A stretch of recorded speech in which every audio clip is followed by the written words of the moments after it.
আরিফুল ইসলাম আদিব আপনার কাছে জানতে চাই, গতকাল মিয়া গোলাম পরোয়ার তিনি একটি বক্তব্য দিয়েছেন, যে বক্তব্যটি দীর্ঘ বক্তব্য, আমি আর উল্লেখ না করি, শুধু এতটুকু বলি যে বাবার আগে ছেলেকে হাঁটতে নেই, তাহলে দেশ অন্ধকারে পড়বে, এরকম একটি কথা মির্জা আব্বাস বলেছিলেন অনেক আগে। কিন্তু আবার আমরা গতকালকে শুনলাম যে তিনি বলেছেন যে কেবল তোমাদের জন্ম হয়েছে এবং বাবার সাথে লাগতে এসো না বা এরকম একটি, তার পরিপ্রেক্ষিতে আপনিও আজকে একটি বক্তব্য দিয়েছেন এবং সেখানে আপনি বলেছেন যে বাবা যদি কেউ থেকে থাকে রাজনীতিতে, তাহলে সেটি এনসিপি বা অভ্যুত্থানের যারা শক্তি তাদেরকে। এই বাবা ছেলের রাজনীতি আর কতদিন? না, প্রথমত আপনাকে ধন্যবাদ জানাচ্ছি এবং আমার সাথে সিনিয়র রাজনীতিবিদরা আছেন, তাদেরকেও ধন্যবাদ জানাই। প্রথমত বিষয় হচ্ছে যে আমরা বাবা এনসিপি সেটা আমি দাবি করিনি।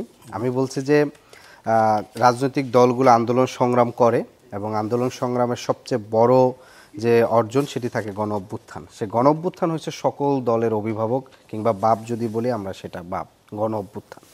এবং সেই অভ্যুত্থানের সময় আমরা দেখেছিলাম একটা নিরপেক্ষ ব্যানার কিংবা হচ্ছে শিক্ষার্থীদের ব্যানার, এবং সেটায় সকল রাজনৈতিক দল সম্মিলিতভাবে অংশগ্রহণ করছে এবং সেটা একটা সফলতা বা পরিণতির দিকে গিয়েছে।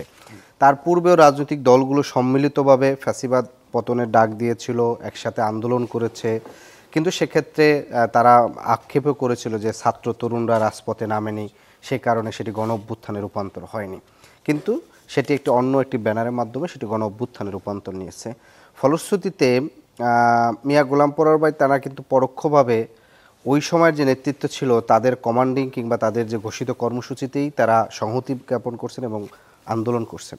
অভ্যুত্থান যখন হয়ে গেল তখন আপনি যার কমান্ডিংয়ে ওই সময়ের জন্য, অর্থাৎ আমি যদি সেটাকে বিপদ বলি, বিপদের সময় আপনি তার কমান্ডিংয়ে কাজ করছেন, বিপদ যখন কেটে গেল তখন এসে আপনি নিজে কমান্ডার দাবি করা কিংবা তাদেরকে একটু ছেলে বলে মানে এক ধরনের অভিভাবকত্ব সুলভ দায়িত্ব নেওয়া, এটা আসলে ওনার যে পজিশন সেই জায়গার থেকে আমার কাছে মনে হয় যে বিষয়টা একটু অসদাচরণের মতন হয়। কারণ নাহিদ ইসলামের বক্তব্যের প্রেক্ষিতে তারা বলছে, জামাত ইসলাম বিবৃতি দিয়েছে যে এটা কিছুটা অসৌজন্যমূলক, কিন্তু তার এই বক্তব্য তো আরও এক ধাপ এগিয়ে গিয়েছে সেই জায়গার থেকে।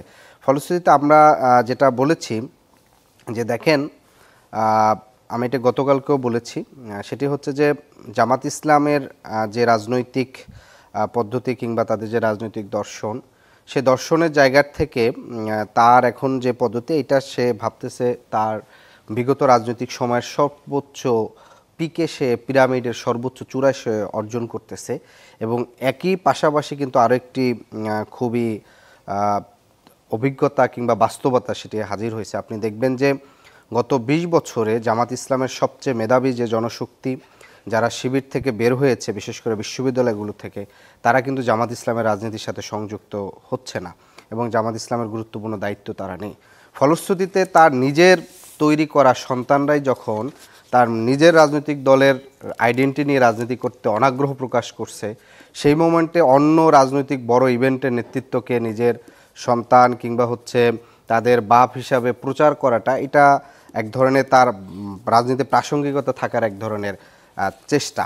আপনি যদি খুব স্পেসিফিকভাবে আমি বলি যে দেখেন, লাস্ট ২০ বছরে তাদের সেই রাজনৈতিক পদ্ধতি নিয়ে কিন্তু বেশ কয়েকটি দল বের হয়েছে। আমার বাংলাদেশ বের হয়েছে, আপ বাংলাদেশ বের হয়েছে, এবং বিপ্লবী ছাত্র পরিষদ নামে, বিপ্লবী জাতীয় পরিষদ নামে একটি সংগঠন, তারও আলাদা হয়েছে। ইভেন তাদের যে এখন পুরো আইন অঙ্গনের যে নেতৃত্ব দিচ্ছে অ্যাডভোকেট শিশির মনির ভাই, তিনিও তো সেই ছাত্র সংগঠনের সেক্রেটারি থেকে পদত্যাগ করতে বাধ্য হয়েছেন দলীয় এক ধরনের কারণে। ফলশ্রুতিতে তার নিজের যে সন্তান যাদেরকে তৈরি করতেছে তারাই তাদের রাজনৈতিক আইডেন্টিটি, আমি অনেক ক্লিয়ার আপনার কাছে। আরো এই বিষয়গুলো প্রচারণা জাস্ট তার তৃণমূলের নেতৃবৃন্দকে এক ধরনের চাঙা রাখা, তাদেরকে দেখানো যে আমরাই সকল কিছুর অভিভাবকে আছি কিংবা অর্জন করে ফেলছি, সেই জায়গাটা থেকে আমার তার আমি ক্লিয়ার। আর তারপরেও আপনার প্রশ্ন আমার আরও থেকে যায়, আপনাকে করে রাখি একটু। আমি জাকির ভাই একটু পরে আসবো আপনার কাছে, তার আগে একটু বলে নিই যে যদি শিবিরের যারা করতো তারা যদি এখন জামাত না করে, তাহলে আপনারাই কি ছড়ায় ছিটে আছেন, যেটি বলছিলেন এবি পার্টি, বিভিন্ন দল, তারা, আমরা এই প্রশ্নটার উত্তর একটু পরে আসবো।